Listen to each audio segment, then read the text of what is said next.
Днес сме подбрали две сцени. Едната сцена е Христо, който е след мача в Барселона 1989 за полуфинал в КНК. Имах шанс да разговарям с Христо по повода. Той ми каза, че до ден днешен съжалява, че не са стигнали до финал на КНК, защото отборът е бил контузен, не са играли с целия състав.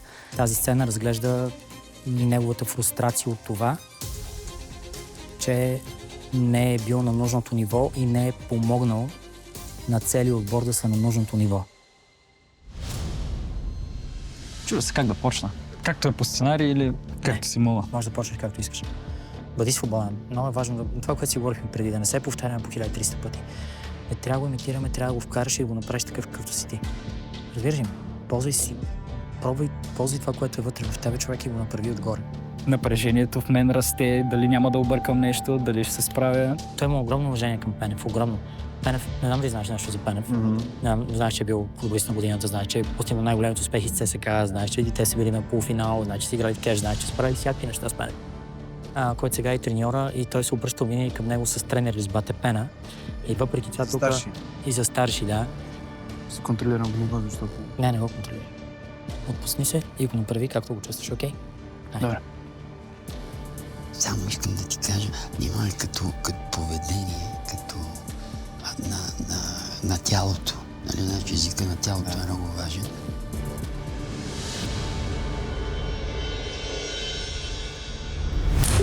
Една от хубавите неща на сцената, в която Христо е след мача на Барселона и ЦСКА, заедно с Димитър Пенев, е, че тениската, която зрителите ще могат да видят, е оригиналната тениска от мача през 89-та.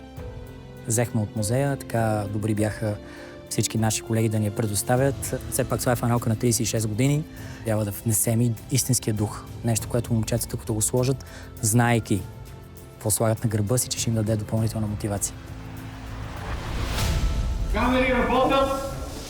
Звук! Работят. Тишина! Сцена 2, дубъл 1. Сет! Начало!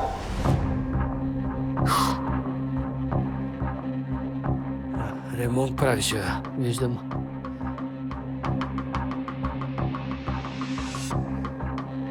Момчета са в автобуса. Тебе чакат. Ще чакат! Айде. Не, нито първия, нито последния матч. И 2 гола вкара. Уния вкараха 4. И co? Загуби ще има. Важно е да се научиш да ги приемаш. Ай си глупости, бате Пена. Ай си глупости, аз не съм стигал до тука. Слушай, губя!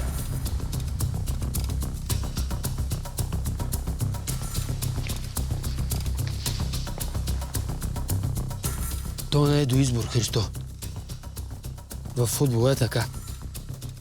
Днеска те нас, утре ние. Тяха. Днес, утре, аз съм си аз. Какво значи това? Беби, значи можехме ги биеме, бе! Можехме ги биеме! Ако любо беше с нас днеска, ако...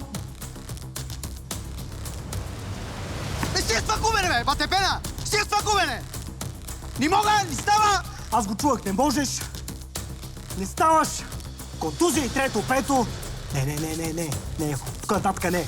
Тук само победа. Забрани! Приеми го!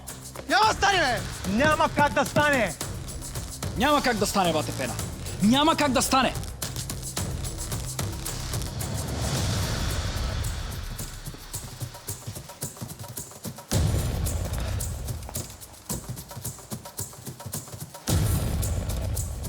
И не очаквам нищо. Не очаквам нищо по-малко от теб и от отбора. Сега е нашия момент. Разбираш ли? Сега. Така е, да. И този огън го запази. Само гледай да не изгориш ти първи, преди останалите. Айде, че ще ни заключат тук тия испанци.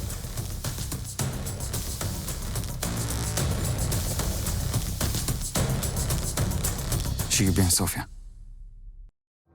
Ще ги бием. Така степен се вкарах във филма, че по едно време почна да забравям репликата. И се изнерви, изча да шибна в стената и по едно време съм викам, мале, чакай малко, аз съм на кастинг, не мога да чупя.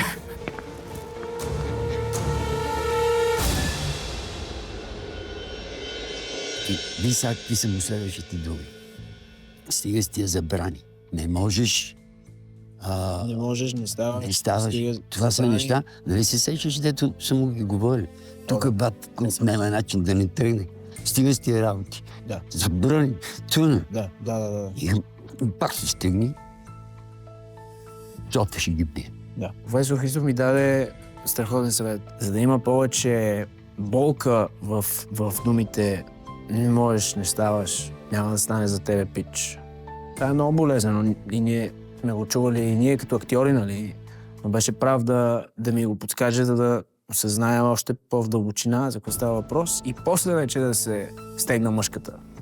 Енергията, която е в тебе, рева, който е в тебе.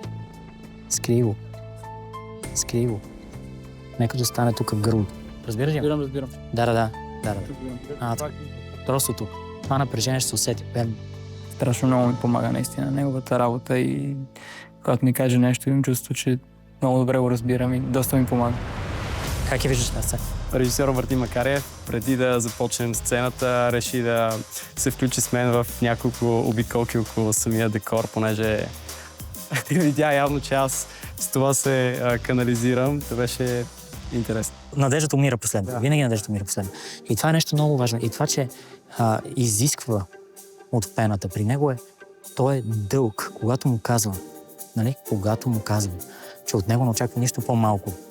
И да отговоря, това е дълг. И моята задача е максимално ясно да комуникирам с актьорите какво точно те трябва да направят в дадената ситуация с героя в сцената.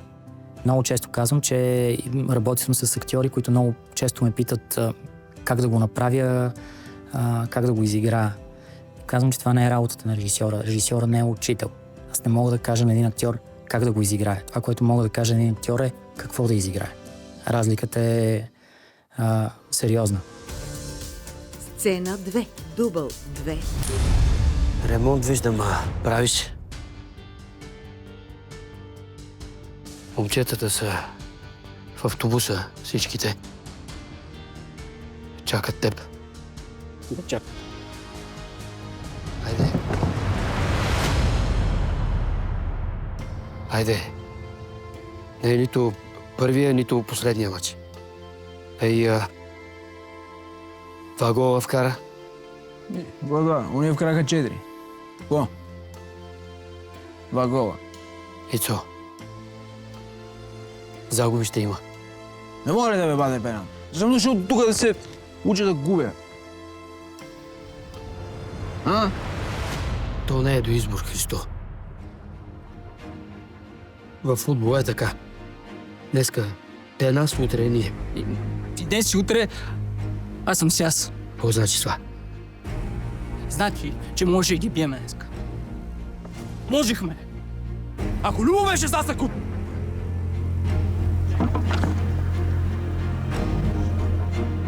И тия загуби, бе. Не можеш. Не става. Забрани. Приеми го. Кой да приема? Няма как да стане. Разбираш ли ме? Няма как да стане. Няма как да стане, бате пена. Няма как да стане. Очаквам, защото и от тебе, и от целия отбор. Сега е нашия момент. Да. Така е, прав си. И то огън. Пази го. Само гледай да не изгори първо тебе. Преди да изгори другите. Айде, че ще ни заключат тук тия испанци.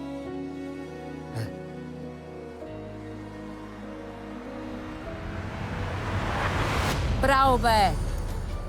Браво! Готин е много.